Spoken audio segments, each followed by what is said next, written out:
ಸಿದ್ದರಾಮಯ್ಯನವರು ಏನು ರಿಟ್ ಅರ್ಜಿ ಸಲ್ಲಿಸಿದ್ರು, ಮಾನ್ಯ ನ್ಯಾಯಾಲಯ ನಮ್ಮ ಮತ್ತು ಅವರ ವಾದನ ಆಲಿಸಿ ಇವತ್ತು ತೀರ್ಪನ್ನು ಕಾಯ್ದಿರಿಸಿದ್ರು.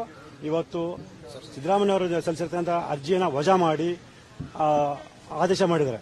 ಅಂದ್ರೆ ನಮಗೆ ಜಯ ಸಿಕ್ಕಿದೆ, ನಮಗೆ ಅನ್ನೋಕ್ಕಿಂತ ಸತ್ಯಕ್ಕೆ ಜಯ ಸಿಕ್ಕಿದೆ. ಅವರು ಏನು ನಾವು ಆರೋಪ ಮಾಡಿದ್ವಿ ಅದು ಮೇಲ್ನೋಟಕ್ಕೆ ಕಂಡು ಬಂದಿರೋದ್ರಿಂದ ಮತ್ತೆ ಮಾನ್ಯ ರಾಜ್ಯಪಾಲರು ನೀಡಿರ್ತಕ್ಕಂಥ ಅನುಮತಿ ಕಾನೂನುಬದ್ಧವಾಗಿದೆ ಅನ್ನೋದು ಮಾನ್ಯ ನ್ಯಾಯಾಲಯಕ್ಕೆ ಗಮನಕ್ಕೆ ಬಂದಿದ್ದರಿಂದ ಸಿದ್ದರಾಮಯ್ಯ ಸಲ್ಲಿಸಿರ್ತಕ್ಕಂಥ ಅರ್ಜಿಯನ್ನು ವಜಾ ಮಾಡಿದೆ. ಹೀಗಾಗಿ ನಮ್ಮ ಹೋರಾಟಕ್ಕೆ ಒಂದು ಬಲ ಸಿಕ್ಕಂತಾಗಿದೆ. ಸೊ ನಾವು ಕಾನೂನು ಹೋರಾಟನ ಮುಂದುವರಿಸ್ತೀವಿ. ಸೊ ಏನು ನಾವು ಆರೋಪ ಮಾಡಿದ್ವಿ ಅದಕ್ಕೆ ಪೂರಕವಾದ ಸಾಕ್ಷ್ಯಾಧಾರಗಳನ್ನು ಜನಪ್ರತಿನಿಧಿಗಳ ವಿಶೇಷ ನ್ಯಾಯಾಲಯಕ್ಕೆ ಸಲ್ಲಿಸಿದ್ದೀವಿ. ಸೊ ನಾಳೆ ಆ ವಿಚಾರಣೆ ಕೂಡ ಇದೆ. ಸೊ ನಾಳೆ ಆ ನ್ಯಾಯಾಲಯ ಕೂಡ ನಮ್ಮ ಪರವಾಗಿ ಅಂದ್ರೆ ತನಿಖೆಗೆ ಆದೇಶ ಮಾಡಬಹುದು ಅನ್ನೋ ಒಂದು ನಿರೀಕ್ಷೆಯಲ್ಲಿ ಇದ್ದೀವಿ. ಸರ್, ಏನು ಗ್ರೌಂಡ್ಸ್ ಮೇಲೆ ನಿಮ್ಮ ಲಾಯರ್ ಆರ್ಗ್ಯೂ ಮಾಡಿದ್ರು ಸರ್, ವಾದ ಮಾಡಿದ್ರು ಹೈಕೋರ್ಟ್, ಏನೇನು ಗ್ರೌಂಡ್ಸ್? ಸರ್, ಸಿದ್ದರಾಮಯ್ಯನವರು ತಮ್ಮ 3 ಅಧಿಕಾರದ ಅವಧಿಯಲ್ಲಿ ಅಂದ್ರೆ ಮೊದಲನೇ ಬಾರಿಗೆ 98ರಲ್ಲಿ ಉಪಮುಖ್ಯಮಂತ್ರಿ ಆಗಿದ್ರು. ಆ ಸಂದರ್ಭದಲ್ಲಿ ಭೂ ಸ್ವಾಧೀನ ಕೈ ಬಿಡುವಂತ ಪ್ರಕ್ರಿಯೆ ನಡೀತು. ಅದ್ರ ಬಗ್ಗೆ ವಿವರಣೆ ಕೊಟ್ಟಿದ್ರು, ಅದಕ್ಕೆ ಪೂರಕವಾದ ದಾಖಲಾತಿಗಳನ್ನು ಕೂಡ ಕೊಟ್ಟಿದ್ವಿ.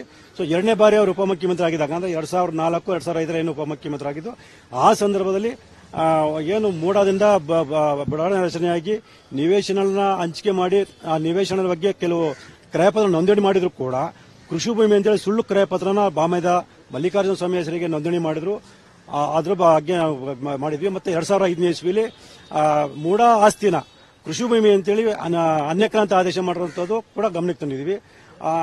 ಅದಾದ 3ನೇ ಹಂತದಲ್ಲಿ ಅಂದ್ರೆ 2013ನೇ ಇಸ್ವಿಲಿ ಸಿದ್ದರಾಮಯ್ಯ ಮುಖ್ಯಮಂತ್ರಿ ಆಗಿದ್ದ ಸಂದರ್ಭದಲ್ಲಿ 2014ನೇ ಇಸ್ವಿಲಿ ಅವರ ಹೆಂಡತಿ ಶ್ರೀಮತಿ ಪಾರ್ವತಿ ಅವರು ನಮಗೆ ಬದಲಿ ನಿವೇಶನ ಕೊಡಿ ಅಂತೇಳಿ ಅರ್ಜಿ ಸಲ್ಲಿಸಿದ ಸಂದರ್ಭದಲ್ಲಿ ಸಿದ್ದರಾಮಯ್ಯ ಆಪ್ತರಾದಂತಹ ಧ್ರುವ ಕುಮಾರ್ ಅವರು ಮೈಸೂರು ನಗರಾಭಿವೃದ್ಧಿ ಪ್ರಾಧಿಕಾರ ಅಧ್ಯಕ್ಷರಾಗಿದ್ದ ಸಂದರ್ಭದಲ್ಲಿ ಪಾರ್ವತಿ ಅವರಿಗೆ ಬದಲೇ ಜಾಗವನ್ನು ಕೊಡಬೇಕು ಅಂತ ಏನು ತೀರ್ಮಾನ ಆಗಿತ್ತು.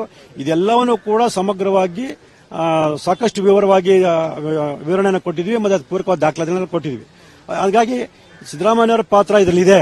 ಅವರ ಒಂದು ಪ್ರಭಾವದಿಂದ ಈ ಅಕ್ರಮಗಳು ನಡೆದಿದೆ ಅನ್ನೋದನ್ನ ಕೂಡ ಮಾನ್ಯ ನ್ಯಾಯಾಲಯ ಗಮನಕ್ಕೆ ತಂದಿರೋದ್ರಿಂದ ಅದನ್ನೆಲ್ಲ ಪರಿಗಣಿಸಿ ಮಾನ್ಯ ನ್ಯಾಯಾಲಯ ಇವತ್ತು ತೀರ್ಪನ್ನು ನೀಡಿದೆ. ಸರ್, ಆರ್ಡರ್ ಅಲ್ಲಿ ಪ್ರಮುಖವಾಗಿ ತನಿಖೆ ಆಗುವಂತ ಸಾಕಷ್ಟು ಅಂಶಗಳಿರೋದ್ರಿಂದ ಆಗಲೇಬೇಕು ಅಂತ ಹೇಳಿದೆ ಹೈದರಾಬಾದ್. ಹೌದು ಸರ್, ಖಂಡಿತವಾಗ್ಲೂ. ನಿಮಗೆ ಅನ್ಸುತ್ತೆ ಅವರು ಅಕಸ್ಮಾತ್ ಡಿವಿಷನಲ್ ಬೆಂಚಿಗೆ ಹೋದ್ರು ಕೂಡ ಈ ಹಿಯರಿಂಗ್ ಅಲ್ಲಿ ನಿಮಗೆ ಜಯ ಸಿಗುತ್ತೆ ಮತ್ತೆ ಅಂತ ಅನ್ಸುತ್ತೆ? ಸರ್, ಇಲ್ಲಿ ಕಾನೂನು ಏನ್ ಹೇಳುತ್ತೆ ಅಂದ್ರೆ ಮೌಖಿಕ ಸಾಕ್ಷ್ಯಗಳಿಗಿಂತ ದಾಖಲಾತಿ ಸಾಕ್ಷಿಗಳನ್ನ ಪರಿಗಣಿಸಬೇಕು ಅಂತ ಹೇಳುತ್ತೆ. ಈ ಹಿನ್ನೆಲೆಯಲ್ಲಿ ಮಾತ್ರ ಸಮಗ್ರ ದಾಖಲಾತಿಗಳಿರೋದ್ರಿಂದ ಅದನ್ನ